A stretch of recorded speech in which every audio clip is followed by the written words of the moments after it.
Ooh. 5 miles in. Let's go. 16 miles down.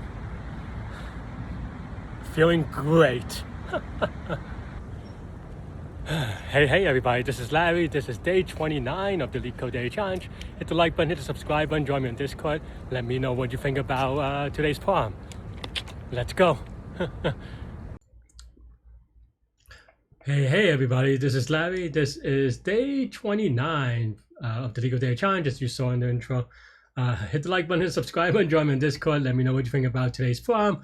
I am very beat up. I just finished 16 miles, took a shower, eat some snacks, but otherwise still kind of, very beat up. So without further ado, let's take a look at today's problem. And we also have a weekly premium problem after that. So, a double day. Yay. All right, let's get started. We have 1039 minimum score triangulations of Polygon. You have a convex n-side polygon where each vertex has an integer value. You're given integer array values where values of I is the value of the I vertex in the clockwise order. Okay, polygon triangulation is a process where you divide a polygon into a set of triangles, and the vertex of each triangle must be also vertex. Okay, I mean, that's fine. I know what a triangulation is. Note that no other shape other than triangles are allowed in the division. This process will result in n-2 triangles, okay? You will triangulate the polygon for each triangle. The rate of that triangle is the product of the values and the vertex. The total score of triangulation is the sum of the rates over all n-2 triangles. Return the minimum score that you can achieve with some triangulation of the polygon. I mean, I think this is, if nothing else, a very geometric. I don't know if it's geometric yet. Maybe computationally geometric, right? Triangulation is something that's from computational geometry. It is useful in a lot of things. In a way, triangulation of a polygon is similar to, say, sorting in a way of numbers, right? It's just something that you do to pre-process a polygon so that you can do easier other things to it. Not all the time, just like you don't sort all the time, but it does come up a lot in computational geometry and all these things. So definitely just something to think about. But I don't think this is that kind of problem. I think this is just like, but that said, I don't know. I think this one of these,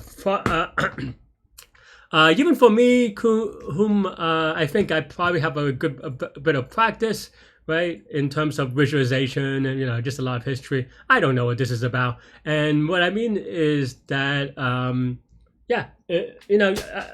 I have a notebook and pencil here, and if I was doing a contest, I would definitely use them to just try to visualize, right, and play around with some examples. I have no idea right now in this video. As some of you might know, I'm doing this live.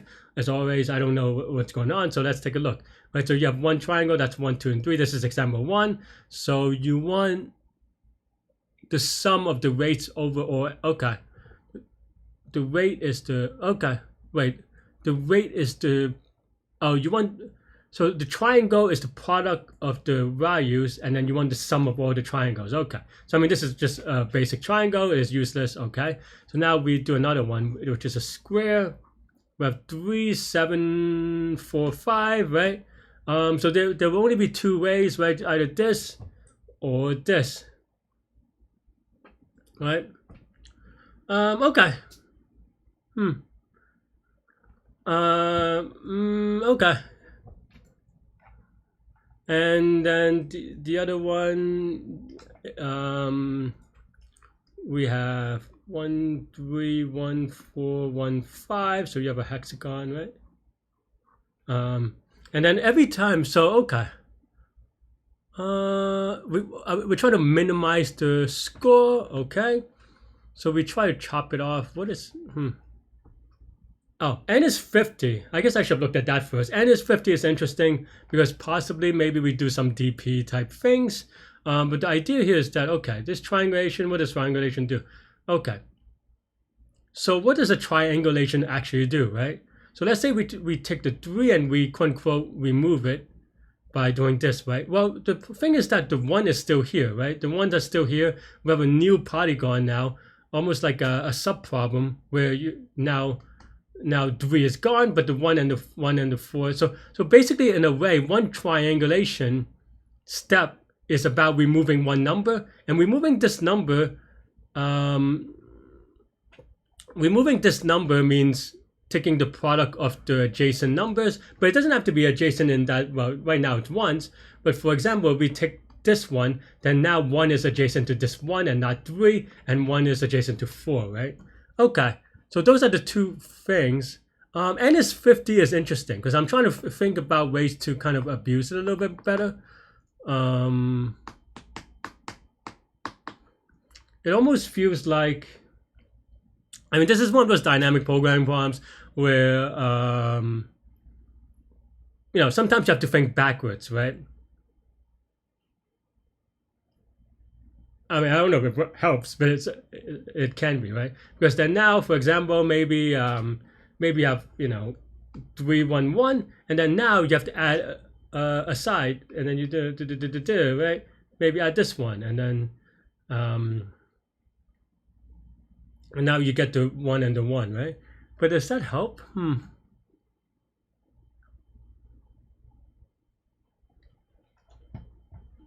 It's a weird one, and this is only a medium. Maybe I'm not visualizing it correctly. But yeah, but for now, we'll play around with it a little bit, right? I'm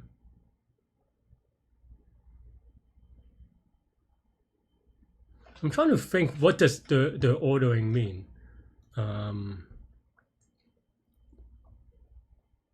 Because, okay, let's go back a second, right? You know, we have, what is it?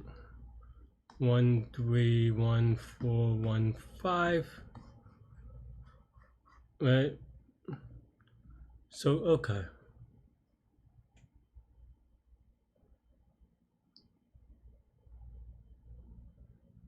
So let's say we, oh. Is it just divide and conquer?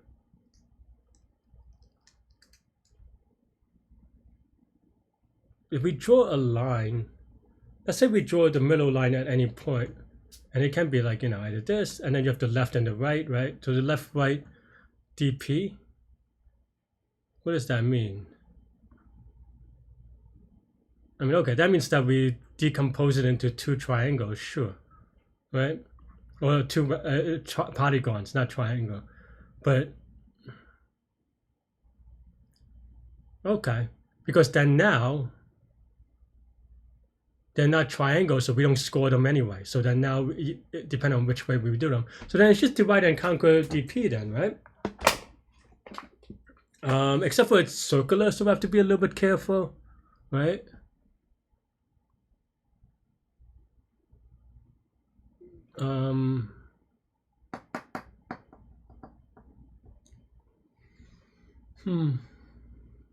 Yeah, we have to be a little bit careful, obviously, if we do that, but I think that's the idea.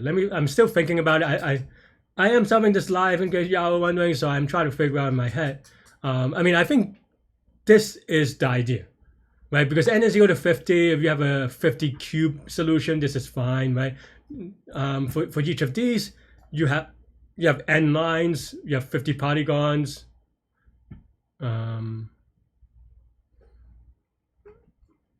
Oh, sorry, you have 50 points. You could draw a line anywhere, right? Does it have to be? No, I mean, and I think the interesting thing is that you can there is, because I was going to say that you know, I said that there's 50 at most 50 division, and you could say that no, it's 50 squares division, because if you do divide and conquer, you could say do, right? Like you could draw, but without loss of generalization, I think you can also just pick one of these and then divide the rest according to it, right? Because you know that, is that true? No, I mean, there's only one case where that's not true, and that's if. So it's like is it a skip? because it's not always true. Because in theory, I was going to say maybe it's true and that you could just generalize it this way, because there's always a thing. But then there is this case where, you know, you have this other line, right? Like if you have this line, then, or even this, well, I guess this line would, I think this one is the only one, I think, honestly. Because the other ones, you can generalize it to the other one, right? Like let's say we have just 3 and cut across, but then that means that either we have this, which is the same as just having this, right? So you have, or you have this connecting to this, which is, well, the same case. So I think that's it. It's divide and conquer, but for the first node, you have either split or the things extends, or it is the corner that you cut. But the key thing to note, the reason why I think about it like this is that the key thing to note though, is that if this is index 0, right? If this is index 0, that means that you do not need to consider it as a circular thing, right? Because here, you know, yeah, everything is, I mean, maybe a little bit circular for say this polygon, but you don't have to consider like all the weird circular, like a faux circular thing. You can also, I think this is true. I don't know. Because then if you just say, for example, you cut it here, then you just have this and that, right?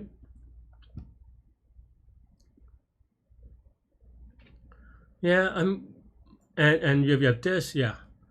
And if you have this, for example, then you could generalize as either this, which is the same as we have, or this, which is the same as just having this. So okay, so I think I'm convinced that this is okay, and we don't have to deal with circularness, maybe a little bit, but yeah, this is kind of a hard medium, isn't it? I don't know. It's either that or I'm doing it in a weird way that makes it harder than it is, but yeah. So then in that case, then now we have, let's just say we have a function. I've been using Go a lot. Maybe I should just call it F. I don't know. It's the same dubiousness anyway. Go is not that much better. Okay, let's just call it F from now on. Maybe that's a little bit better, right? And I'm not gonna go over memorization in this video, even though maybe I should. I feel like for the daily videos, I usually teach more, but I just ran 16 miles. And also have the weekly premium problem. So for today, I'll be a little bit lazy, even though this is a little bit hard for a medium, right? Let me know in the comments what do you think. I mean, maybe not, but I mean, like maybe the idea or the solution is not that hard, but a lot of the things that lead to that solution seems pretty hard. Okay, so then now we have just left right, right? So we just want to do a left right thing.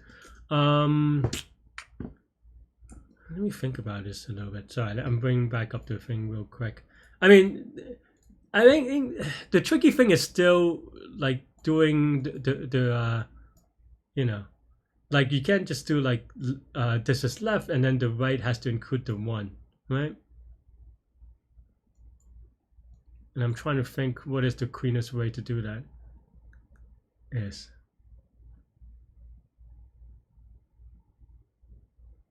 And is that even true? Because then now here, let's just say now we look at this index, right? Okay, so now we have this thing, and now this is the index, and then now we either do, or we just cut it off here using this point, which is fine. But we just have to do the math, I suppose.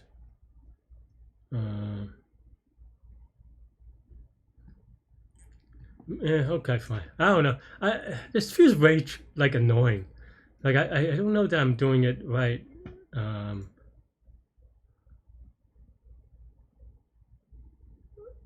don't know. It's way weird. Okay.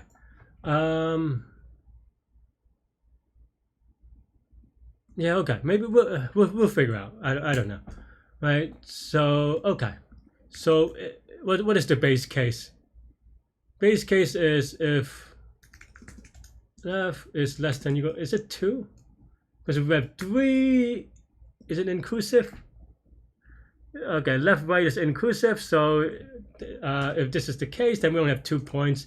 So then we can return 0, right?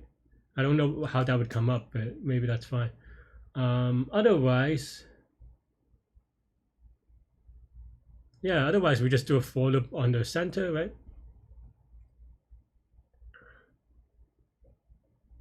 Now I guess we could do like if so remember, you can also write it this way if you want. I know that I could subtract 1 beforehand, but this is the number of points, and if the number of points is 3, then you know, maybe you could even write yeah, it's okay, fine, right? Then in this case we just return the product of those 3 numbers, right? So yeah,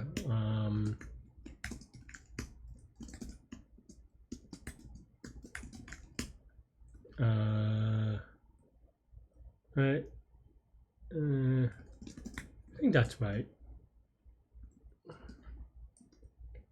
Otherwise, we just brute force the number in the middle, not brute force, but just pick the number in the middle, right?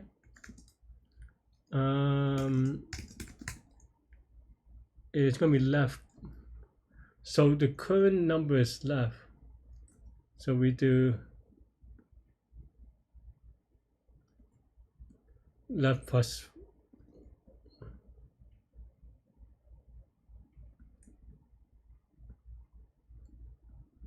yeah. We want to connect it. I mean, it doesn't really matter in the sense that mid is whatever it depends. But okay, so this is left. So then the next one is left plus 1, so left plus 2.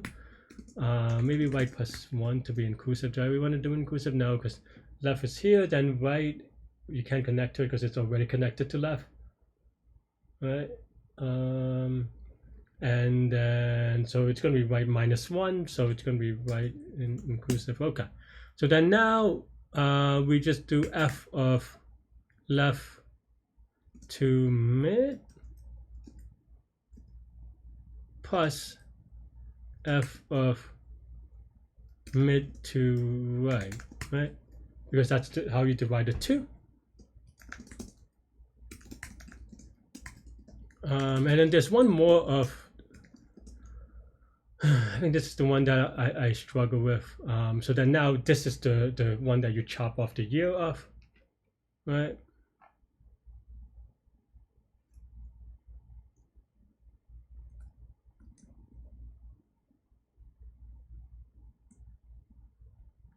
Also, I forgot to do the cost. No, I think this is fine.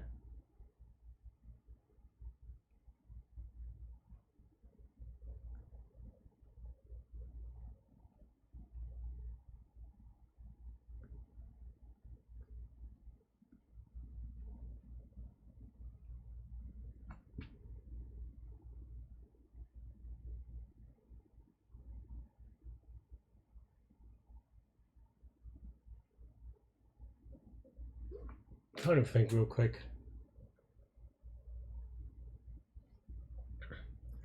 Because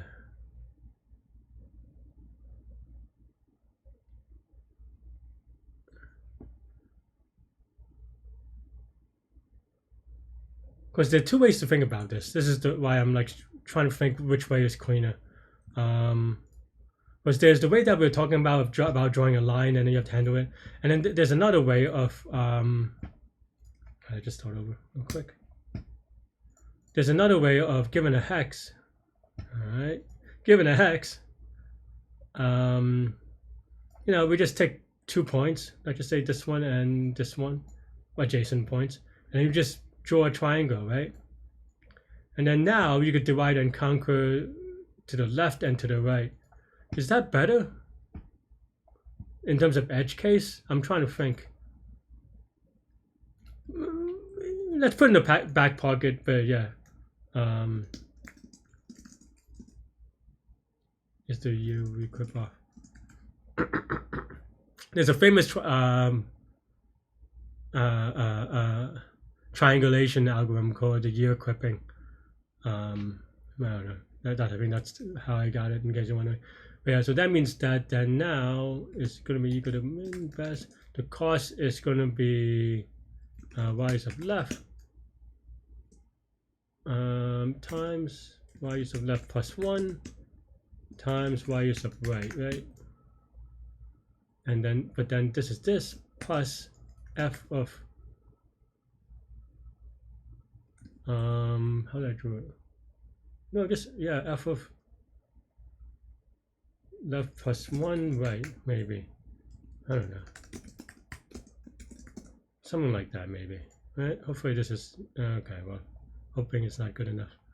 I mean, the thing is that if this is too small, that means that I'm just like really wrong somewhere, right? Because if it's too big, that means that maybe I'm not optimizing it correctly, and I'm missing cases. But if it's just too small, then it would definitely undergo. Oh, so 240. Yeah, I mean 84. I don't clip off. Okay, let's just see. All right, and I'm not confident about this. Be frank.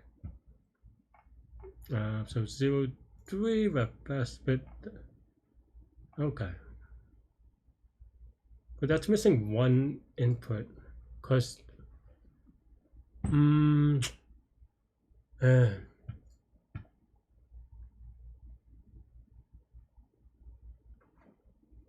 think the other formulation's a little cleaner, though. I don't know, because I think the reason why is because as I was saying with this hexagon, right, and we're using 1 point as the pivot point. The thing is that if I do something like this, like we had before, this polygon is fine, but this polygon is weird, right? Because you have to index 0. 1, 2, 3, 4, 5, and we have to like store it in a way, right? Like I think the way that we cut it to 3, 4, and 5, because we say, 0, 1, 2, 3. And then 3, 4, and 5, but technically you have to include 0, so that's like really awkward. And that was the thing that I was kind of worried about. Like maybe I have to do something about like a wraparound type thing on a function. But if we do it the other way, maybe it's a little bit cleaner, like this way. Because the reason is because then now we could just pick left and right, right? Meaning that, okay, so this is 0.0, this is 0.6. Any triangulation, I mean, there has to be a triangle that has this edge, right? Because, well, any triangulation will have every edge on the thing. So because of that, then you could just pick which one to go to. But then as a result, then no matter what, you already handle 0 and 6 in a triangle, right? And so as a result, left always increments and right always decrements, right? Well, maybe that's not quite right, actually. But what I mean is that you no longer have to go 0 and 6. This divides everything, right? So I think this is actually a little bit cleaner. Okay, let's rewrite that then, right? I mean, I think we can make this work, but it's a lot of edge cases.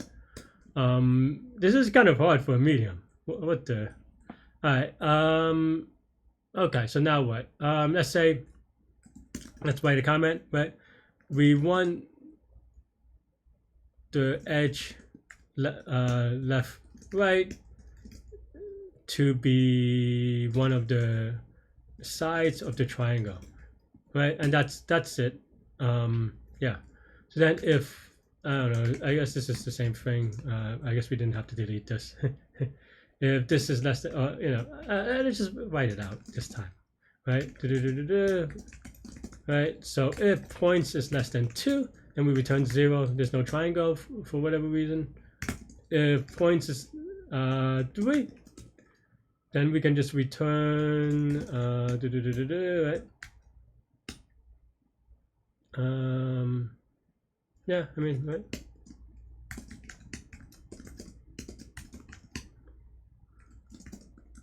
Maybe. And left plus 2 would be equal to 3. But, and then now,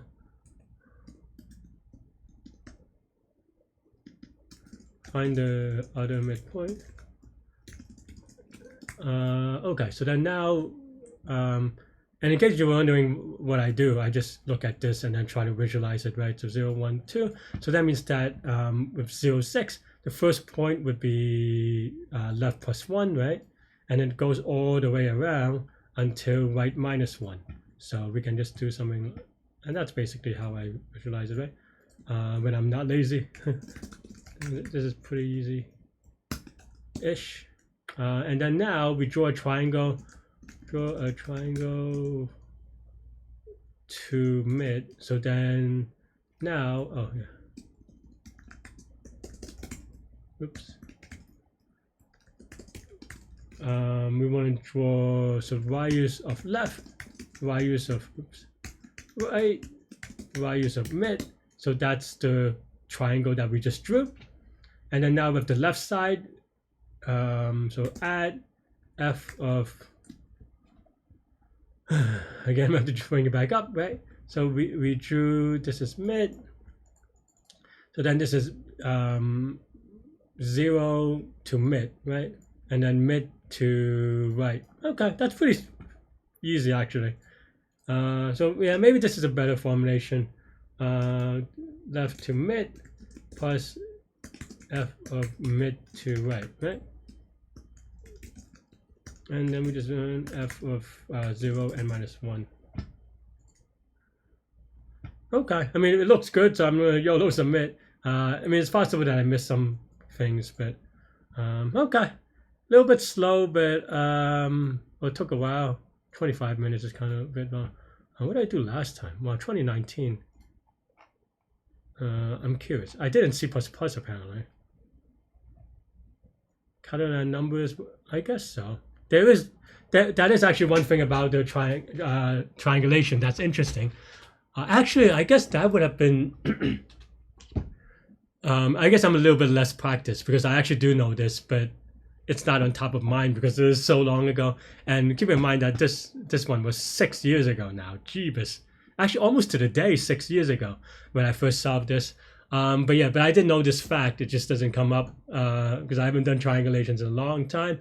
But the number of unique triangulations is the Catalan's number, and Catalan numbers has a lot of relations with divide and conquer type things and counting things in divide and conquer. And as a result, you know, as I put it here, even the past Larry said the number of ways to put parentheses in an AND operator, and that is the same as a triangulation, which would have been I mean, it took, I don't remember how long it took me to figure out that was divide and conquer. Some of it is based on the fact that n is 0 to 50, so I was like, okay, that sounds like a divide and conquer as a result. But if I had not known that, or if I didn't notice n is 0 to 50, this would have been like a clue to be like, okay, well, if it's Catalan's number, there's probably a divide and conquer type thing.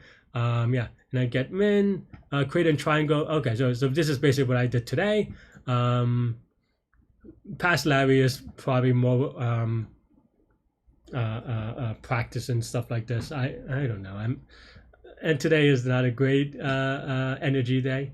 But yeah, what's the complexity here? We'll go over the complexity real quick, right?